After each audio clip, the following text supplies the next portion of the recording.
they didn't trust the Kohanim not to put a mum in there. I think it was they had to go check it by someone else. It was complicated. That you learn in Bechiris in the next Masechta. But here, if it was sold back to a Jew, because it had a mum, so it's already exempt from the matanis because it was one time a bechar. That I think we had in the first Mishnah, right? Yeah. That even though it goes back, we said chutz min ha-bechar, p'tur min ha-bechar min ha-matanis. If it had a mum, chutz min ha-bechar min ha-maiser. So it's exempt from the matanis, and now it's getting mixed up with other animals. So we have one animal that's exempt, and the kasha that it should automatically belong to the kayin is not a kasha because it had a mum and it was sold.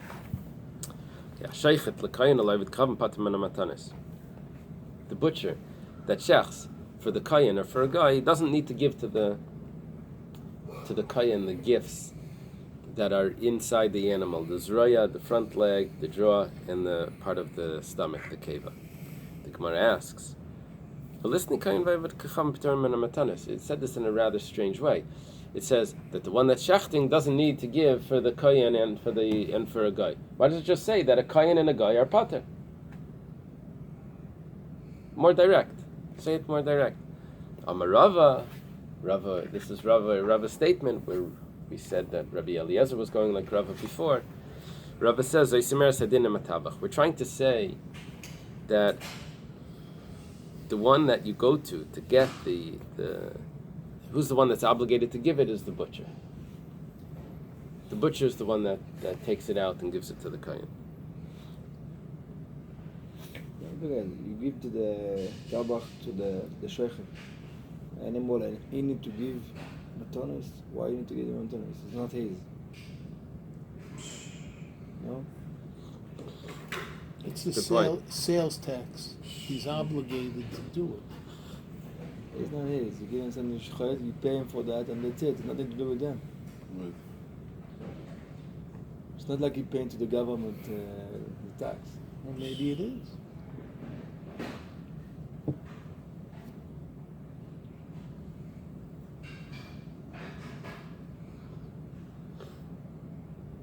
He's the administrator by force, because you can't trust the owner. He might say, I'm not giving away this. Nikki Laser, you have to sit there now. Yeah. No, Why not? Yeah. You had a good point. You have to sit next to the rabbi. Don't scare away the friend. I don't know. He'll be there soon. I don't know. Darash Rava. I don't know. It's a good point. Rava taught Me'esa V'loi Me'esa Kayanim, that the matanas come from the nation, but not from the Kayanim. The Kayanim weren't counted. It means the Yisraelim, or according to Rav, possibly the Levium as well. There was a doubt over there, but Rav didn't take from the Levium. When we say from the one that slaughters it, now we know that even if the Kayan is a butcher, so you can still take it from him if the owner is a Yisrael. You follow? It's Me'esa that it's the owner of the animal that's the one that would be responsible, but you take it from the butcher, but the butcher doesn't make you exempt. In other words, when we're talking about who's slaughtering it, we don't say the nation. We say whoever it is. You take it. That could include even a kayan. You still give it, even if the kayan is the butcher. Why? Because we go after the owner. But it's the butcher that's the one that takes it out and gives it. Okay. The Rav Tavla, the host of Rav Tavla, kayan haver. Rav Tavla was staying by this person. He was a kayan. He was very poor. The host was poor. Asal Kami Rav Tavla, he goes to his guest. He says, guest, I don't have money. So Amalei, Rav Tabla tells him, Zilish Tatif Badi Tabchi Yisrael. Go make a partnership with the butchers, and then the migu de mifteri mimatanta mistatfi badach. You're going to make them exempt from giving the zroya lechem ekev. In other words, I guess the butchers also own the animals there. Make a job prospect. And then you'll be able to, because you're doing them a favor by taking partial ownership of those animals for free. They'll give you some work, and they'll give you they'll invest with you or whatever. Okay, what happened was Chayvi Rav Nachman. Even though there was a kohen that was in partnership with these butchers, Rav Nachman made the butchers give the gifts to the kohen.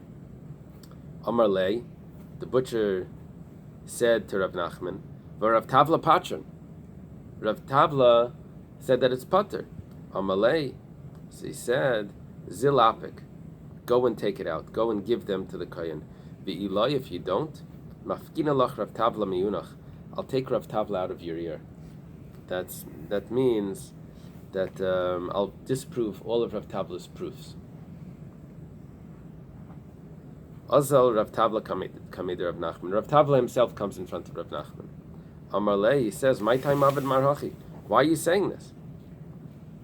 If there's a partnership, the Mishnah is clear. If there's a partnership with a kohen, you're exempt from the matanos." He says, "The chiyasir Rav Acha bar Chanina midraima." When Rav Acha bar Chanina came from the south, Amar, he said, Rabbi Shua ben Levi, it's supposed to be v'chol ziknei darim, and all the elders of the south, Amru, kohen tabach, shtayim v'shalish shabbos is patim min matanos.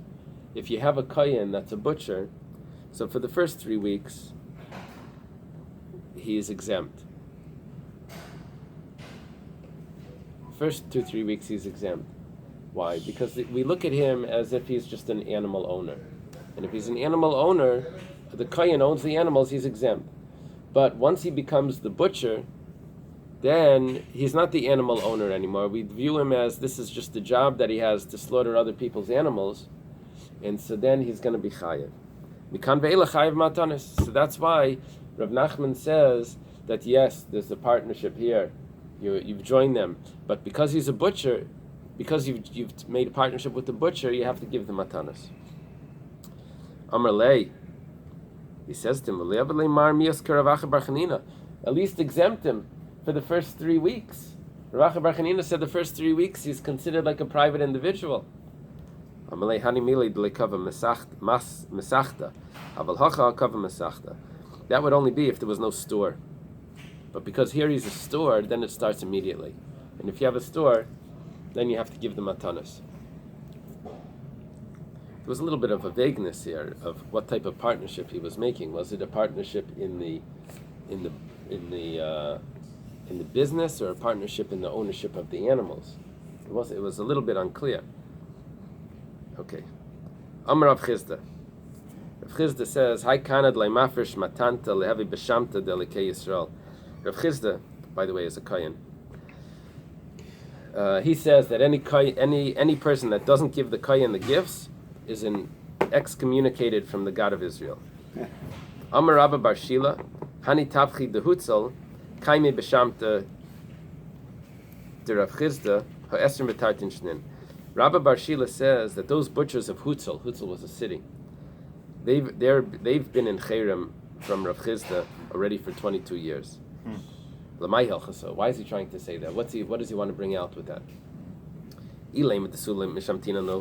Do we say that now it's all over? 22 years was enough and we just let him go?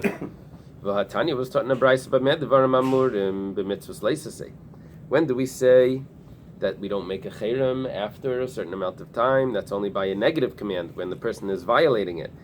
Aval b'mitzvah say, it comes to a positive mitzvah.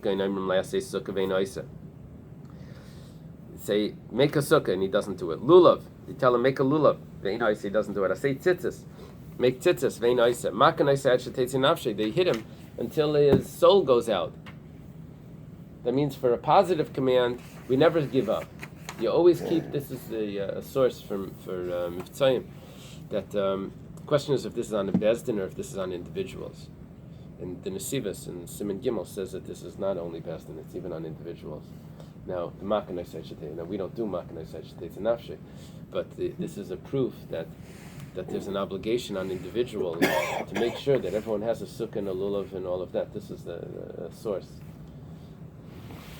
Ella, the konsinelu b'layas raisa. What does it mean that he was in Cherem for that? These people from Hutzal in Cherem for 22 years. That means that we make a knas on them without warning. They were already pre-warned. Ki ad Rava kanas atma. Rava made a knas and he took away the whole thigh because they didn't give the zroya. He took the whole thing. Rav Nachman bar Yitzchak kanas glima. He took away the person's shirt because he wasn't giving the matanas. Va'amar Rav Chizda. Rav Chizda says, "Zroya le'echad v'kevad le'echad l'chayayim l'shnayim." You give the zroya to one kayan, that's the foreleg, the front leg, the front arm. The keva le'echad, you give the stomach to another kayan, and l'chayayim, the jaw, you give it to two. Einy, is it so? V'ha'kiyasa Rav Yitzchak bar Yosef. When Rabbi Yitzchak bar Yosef said, he said, Amar, b'ma'arava palginan lu garma garma. In Eretz Yisrael, they divide it bone by bone. In other words, they divide it much more than that. The Gemara says, Hasam b'detura. That was a large animal, that was an ox, where if you divide it into piece by piece, everyone is still getting a size that's worthy of being given as a gift. Let me stop over here.